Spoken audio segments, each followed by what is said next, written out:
I'm pretty fortunate to say that I've been raised by a family that set an excellent example for what it looks like to make a change. My parents both worked tirelessly for political groups, campaign teams, climate change alliances, all in the hopes of being the change they wish to see. My grandmother uses her artistic talents to make movement pieces and protest signs in response to current events, and even my sister's done her fair share. Joining the local scholarship pageant 11 years ago might have made for some pretty good black and white photos. But more proved to me that anyone, anywhere can do something to make some sort of impact. Even my sister. So when I decided that it was my turn to get up and get my hands dirty, I joined marches and protests, waving signs on street corners and going door-to-door campaign canvassing in my local neighborhoods. But no matter what I did, I always had this nagging doubt in the back of my mind that I couldn't quite put into words. And I couldn't describe this feeling until rather recently. Last October, I held a voter registration drive on my high school campus. And while I did get a good handful of people that were eager to register, the most popular phrase that I heard while I was standing there at my booth, pen and paper in hand, urging people to sign their name and register to vote and join the world of democracy, was, oh, I'm just one person. It doesn't matter if I vote one way or another, or if I choose to vote at all. And that was it. That was that nagging doubt in the back of my mind. The idea that all my attempts at change were all for naught, because, well, how much change can one person make after all? And this phrase is littered throughout all of life. Even if it's not explicitly stated, people are convinced, and at one point myself included, that our actions don't play a role in the day-to-day. Our society breeds us to believe that we're just a cog in a machine. And in our world, it's easy to get lost. It's just one person among 7.8 billion others. But this way of thinking that we've grown accustomed to, this belief that the individual actions of a person are meaningless, burrows its way into our brains and festers, and it's something that many of us simply can't shake. We feel weak. We feel like there's nothing we can do so long as we're just a cog in a machine that we have ultimately no control over. And making a change simply seems unrealistic. But that's not the case.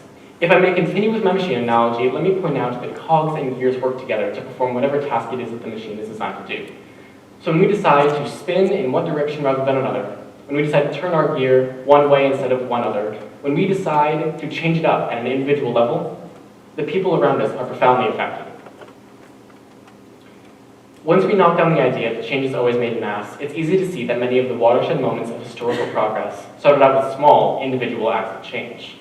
Rosa Parks, for example, didn't stand from her seat on the bus with the intention of altering the course of the civil rights movement. When Florence Nightingale made her rounds on wounded soldiers during the Crimean War, she wasn't planning on being heralded as the founder of modern nursing. These were acts and gestures made by Parks and Nightingale simply because that's what they thought was right, not to gain popularity or international acclaim. And many parallels can be drawn to this day, when it's never been more timely to have your small actions make huge impacts, especially in this age of the internet. Take the Black Lives Matter movement, for one, which started out with 3 women on Facebook and the hashtag in 2013, or the Women's March in 2017, or even that one event on some guy's Facebook page a few months ago. Of course, I'm talking about the Area 51 raid.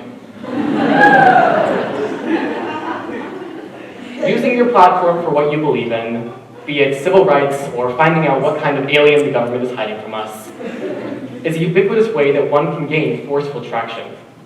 And the beautiful thing that these inspirational figures and leaders prove to us is that the purpose of one's actions far triumph over the extent of the effects. When they first sent out hashtag BLM, Alicia Garza and Patrisse Cullors were only meaning to voice their convictions in response to Trayvon Martin's death, but ended up inspiring a movement that's gotten the phrase to over 30 million tweets since its first utterance 7 years ago. But even if your one tweet doesn't go viral or become a national phenomenon, even if your one vote doesn't single-handedly swing an election, it's the purpose and intention and dedication that really counts when trying to make a change. But that nagging doubt that so many of us are plagued with, that tries to convince us that all our attempts to change are all for naught, simultaneously tries to convince us that if no one's recognizing it, or if it's not being recognized by the whole world, then there's no point in doing it at all. But that's not the case.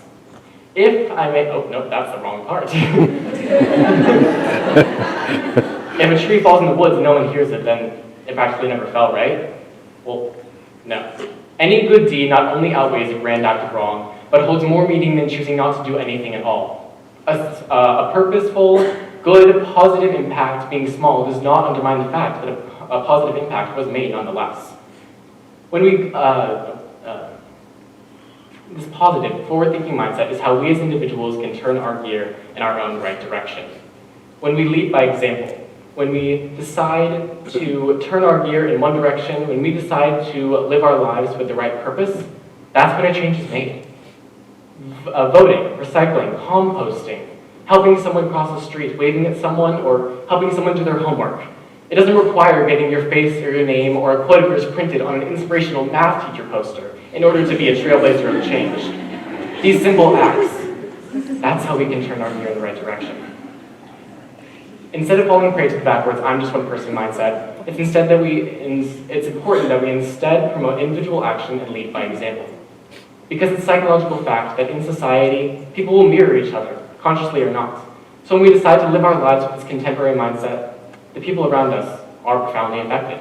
And the domino effect is set immediately into motion. When you smile at someone, they're more likely to smile at others. Or when you see someone recycling, you're more inclined to do the same. When you go up and register your name to vote, you're inspiring the people around you to join you at that booth and sign their name too. And that's how we can't let ourselves think that what we do on the day-to-day doesn't matter. We have great power just in our actions, what we say and what we do, how we think and how we portray ourselves to the universe. Because in the grandest scheme of things, they make a bigger impact than we could even begin to imagine. If we lead by example, if we choose to knock down the idea that being just one person is a setback, strides are made. When we live our lives for good, for progress, and for better, that's when we see a world of change. To my fellow youth, still considering the world of voting and other sundry adult-related things, let me encourage you to use the strength you have both in your convictions and your thoughts and your actions. To everyone, you are just one person, and it's time to harness that. Thank you.